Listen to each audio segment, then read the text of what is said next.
Let me tell you this. I'm going to keep this thing 100. Ben Shalom, Boxer, Sky TV are not upset that Lawrence Okolie lost. They're happy that he lost, not because nothing against him as an individual, as a person, but his style isn't bums on seat style. It's not. Lawrence Okolie, even up till a week before he fought Chris Billiam-Smith, he was still talking about Eddie Hearn. And, you know, it's not like he had just left Matchroom. He already had a fight on Boxer and Sky. And he's still talking about Eddie Hearn. And you're thinking, well, maybe Eddie did treat him as bad as what he's claiming he did. But I don't know. All I know is Lawrence did initiate whatever back and forth they had. He initiated it online. And then he was saying how Ben Shalom and Sky were treating him so well. Well, if that's the case, get on with your life and get on with your career. So get it out of your system now. You know, you're not supposed to fight Eddie Hearn. You're supposed to fight Chris Billiam-Smith.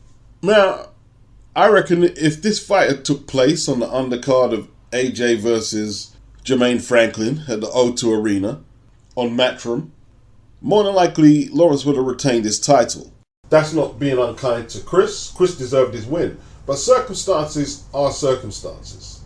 And Lawrence made the circumstances as awkward for himself as he possibly could. I think Lawrence done too much too quickly. I believe the split with Eddie took a toll on Lawrence mentally. I also believe seeing Shane in the opposite corner, knowing Shane knew so much about him and what he was going to do, still working out a relationship with Sugar Hill, his new coach, I think this had a definite effect on Okolie's performance. A week or so before he fought Billiam, he was saying it's hard taking on the likes of Eddie Hearn. A week before the fight. Then the Shane McGuigan split, the 258 management split. I think he changed a little too much, a little too quickly. That's all I'm saying. He didn't look his best against David Light, his first fight with Boxer and Sky. Did he give too much energy up to Eddie? Mental energy? Like, that was supposed to be a really easy fight. You can see his cheekbones were a little lumped up. Probably a little tougher than it was supposed to be. Did he lose confidence from that performance? And then, when we get to the actual fight, he was up against an opponent who sparred hundreds of rounds with him, apparently. I think the familiarity between the two and the fact that Chris is quite an untidy fighter. He doesn't hold as much as Lawrence, but he does end up in awkward embraces when some of his attacks are not coordinated correctly. Lawrence does have an ungainly style. Let's not beat around the bush anyway. It wouldn't have been a pretty fight even if there wasn't familiarity between him and Chris. But, you know, you could perhaps attribute the familiarity, help them both cancel each other out, and that they're both not the most prettiest fighters to watch, resulted in a messy scrap. And perhaps Shane knew enough about Lawrence to at least keep Chris in contention, and then you've got the knockdowns, whether you believe they were all legit knockdowns, and the points deductions. Billiam-Smith, like I said in my breakdown, if he starts clinching like that, bring the referee's attention to it. And that's exactly what Billiam-Smith done in two of the rounds where Okolie lost points. Then you've got the Bournemouth crowd, pro Billiam-Smith crowd. How much were in there? 16,000? All screaming for Chris. Yeah, it looked like it was destined to be Chris's night. Lawrence scored his fair amount of clean punches. He did. Chris obviously inspired in front of his hometown fans.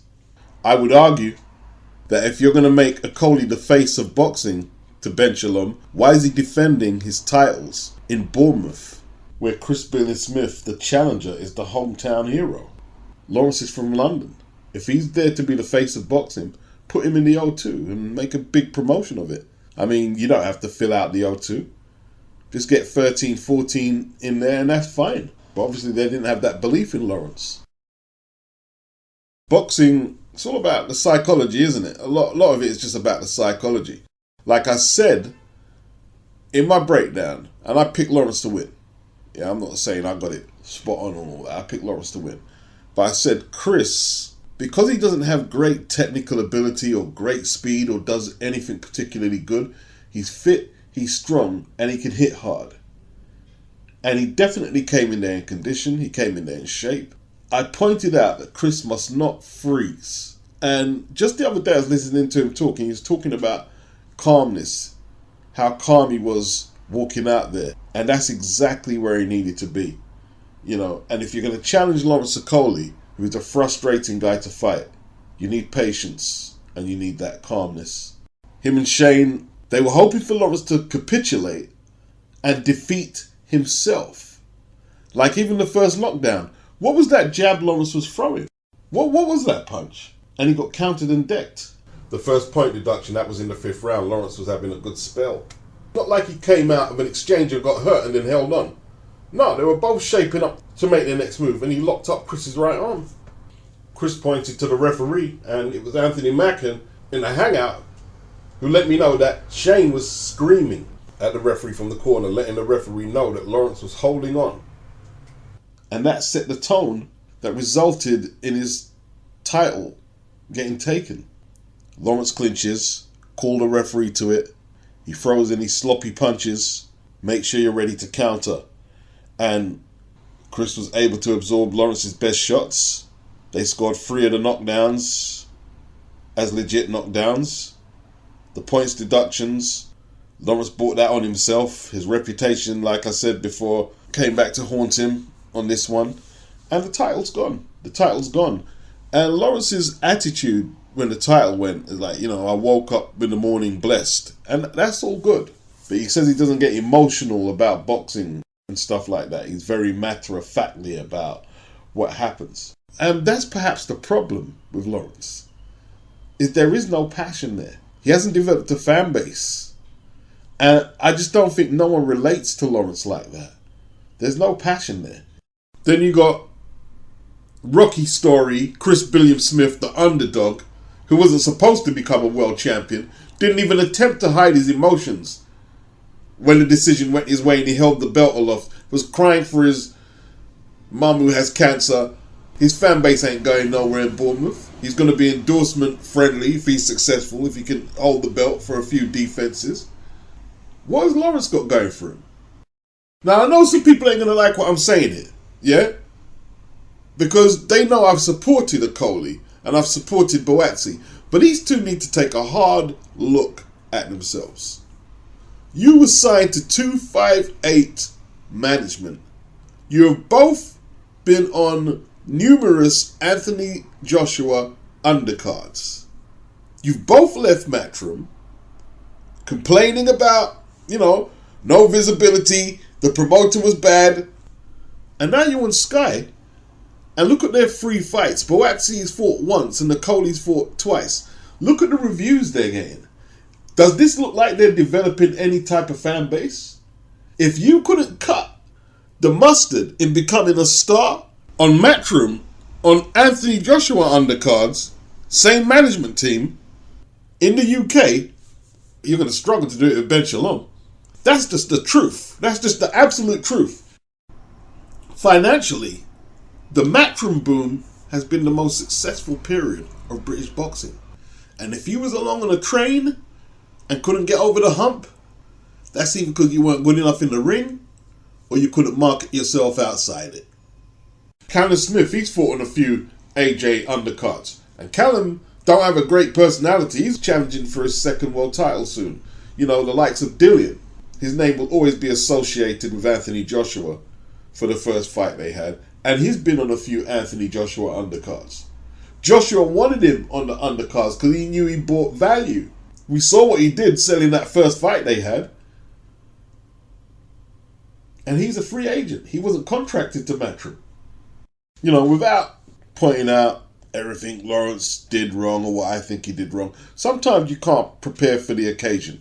16,000 fans, most of which are Chris's fans, screaming every time Chris lands half a punch or a wild swing misses.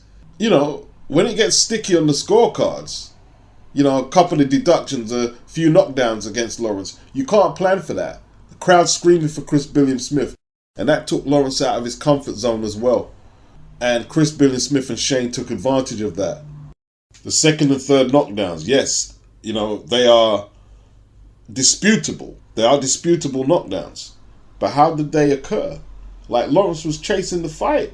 on both occasions and ended up on the canvas. He's not used to this. Lawrence needed to silence the crowd, or at the least subdue their enthusiasm, or this was always going to be a long night. Maybe he underestimated his former sparring partner. Maybe he underestimated the advantages he had fighting on Anthony Joshua undercards and not having to travel into his opponent's backyard. He said he's going to attack from early next time. Well, I'm sure Shane and Billiam Smith will prepare for that as best they can. As of now, he is a former champion, but he'll be back. He'll be back. I think if he stays at cruiser, he could have a relatively successful comeback, but moving up to heavy, not sure yet. Not sure if his temperament's right to take on world-class heavyweights. Ben, Okolie moving up to heavyweight, is that something you'd consider? I think I know that the weight is difficult for him. He's a big guy, and sometimes dealing with smaller guys can be difficult for the big men. And I know that's his dream. That's where he wants to be. And yeah, I expect to see him at heavyweight soon. It's going to be interesting to see Okolie and Ben Shalom's relationship now. Okolie don't have that cruiserweight strap.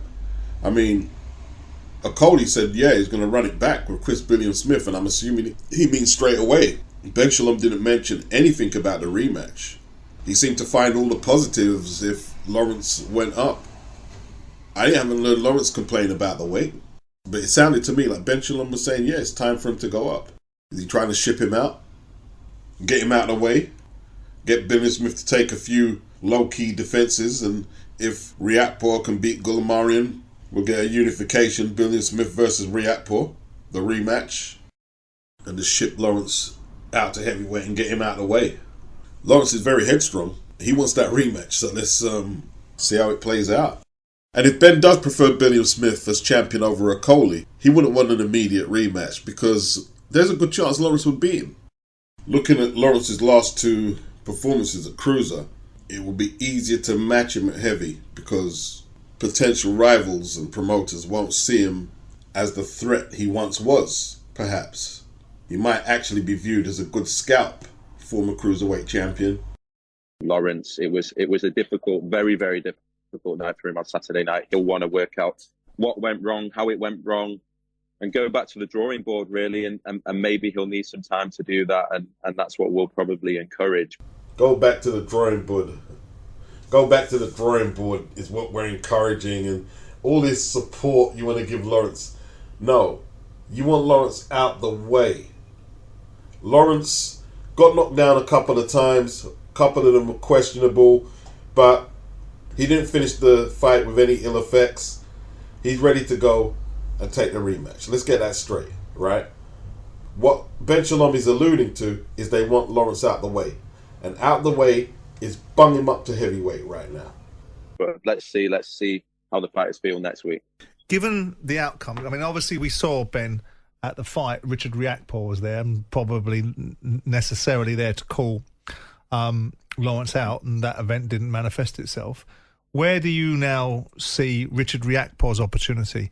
You've got Lawrence Okolie that's standing back, and perhaps you're advocating for that, although he's got a rematch in there and you put it in there for a reason. Here's where Lawrence's problem is like, you're dealing with public demand. That's not Lawrence Okolie. Did you hear what he said? Ben Shalom is advocating for Lawrence to stand aside, and that is what Ben is trying to say without directly saying it. He wants Lawrence to stand aside. So their relationship is going to be tested now. It's going to be tested. Lawrence can say what he wants. Eddie stood by Okolie through the Atkins fight, through the Chamberlain fight, through the Selak fight, and a few more. He stood by Okolie. Let's see how Ben handles this. But we got that one covered for now. So let me clarify what actually happened. Was that last week a written proposal was sent to Matchroom for AJ to fight TYSON in September. Eddie Hearn from Matchroom came back, spoke to my son George, and said that it would take a couple of days for him to see where they are with it. A couple of days went by, and George met yesterday with AJ's management company, 258. So he met with them yesterday, and they've confirmed that AJ is fighting in Dubai in December. That's his preferred route. Although he will have a fight in, I think it's August, but they don't want to do the fight yet. So that is what happened. Where Tyson said it was a draft contract, what had happened is we had prepared a draft contract the last time we had negotiations.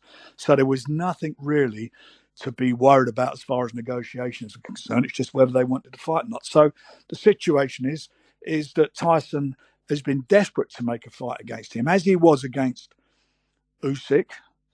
But AJ is they've chosen not to take the fight, and that's where we're at. There's a guy called Tyson Fury at home. What do you want next, AJ?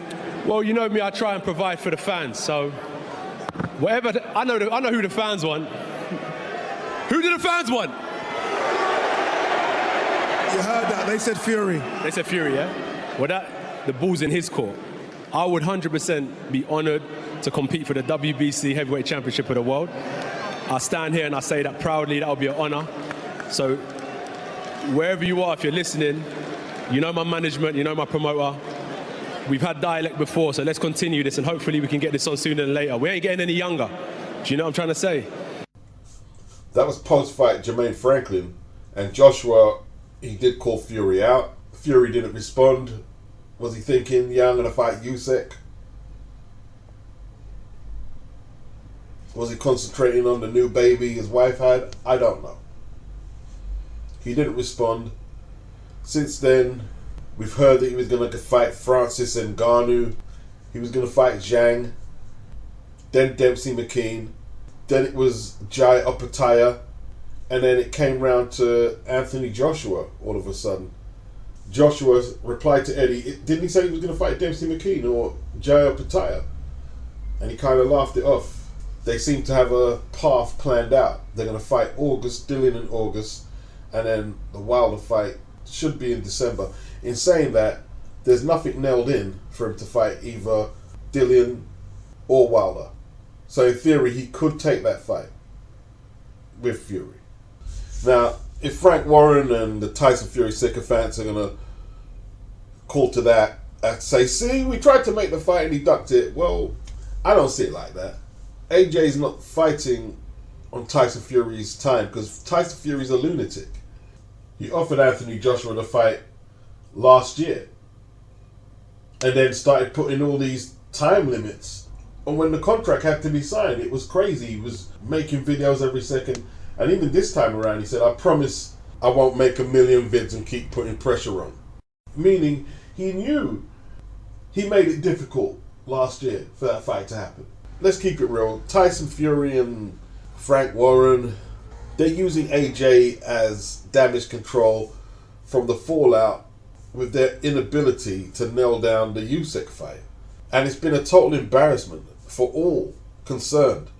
Paraphrasing Bob Arum, he said, he doesn't know what Tyson Fury's going to do next. It all depends how he feels when he wakes up. Fury responded, I know what I'm doing. Give me my contract back if you don't get me such and such a fight. So it looks like AJ's going to fight Dillian in August, Wilder in December. And that's the plan for him and Derek James. Who will Tyson Fury fight? Well, it looks like the Usyk boat has sailed. Usyk is going to fight Daniel Dubois in Poland. The purse bid has all been straightened out. Krashuk won it. They're going to hold it in Poland, which borders the Ukraine. And Tyson Fury looks like he's going to be the only one without a fight soon, out of all the top heavyweights. It's going to be hard for Frank Warren to find an opponent to satisfy sections of the media, sections of the fan base, outside the likes of AJ and Usyk. It's going to be difficult. And also, Tyson Fury himself has to be motivated. He doesn't want to fight someone down, I'm saying he doesn't want to fight someone way down the pecking order. He done that with Derek Chisora. Derek wasn't even ranked when they first announced that fight was being made. It was shortly after he found himself in a ranking from the WBC, a top 10 ranking, very conveniently. The way AJ sees it is that he's not the Usyk substitute. That's twice Fury's tried to make a fight with AJ as a substitute for not making the Usyk fight. Like I said, there's nothing nailed in with AJ fighting either Dillian or Deontay. But at the same time, That's all Eddie has been speaking about, is August and December. He said several times he's been to the Middle East to discuss the Wilder fight. And this is when you decide to offer AJ a fight. So what? Joshua was Fury's fourth choice behind Dempsey, McKean, Opetaia and Zhang? Frank was saying there's no reason AJ couldn't fight Fury in September and then fight Wilder in December. Well, that is true. But they're not fighting on your time. They've made up their mind they're going to fight in August. They're sick of getting jerked around with dates. Why doesn't Tyson Fury offer to fight AJ in August if they want the fight that bad? And let's see what happens. It's like Fury's the only top heavyweight who can't get a fight. And I guess it's because everyone's scared of him, according to Frank Warren. Anyone with a brain watching the events and developments in the heavyweight division knows this is very simple. Tyson Fury, go take a tune-up fight, and then in December you get a huge purse to unify all the belts in Saudi Arabia against Usyk. Stop talking about Wembley. All the money is in Saudi. Your promoter Bob Arum is saying the same thing. Keep it simple.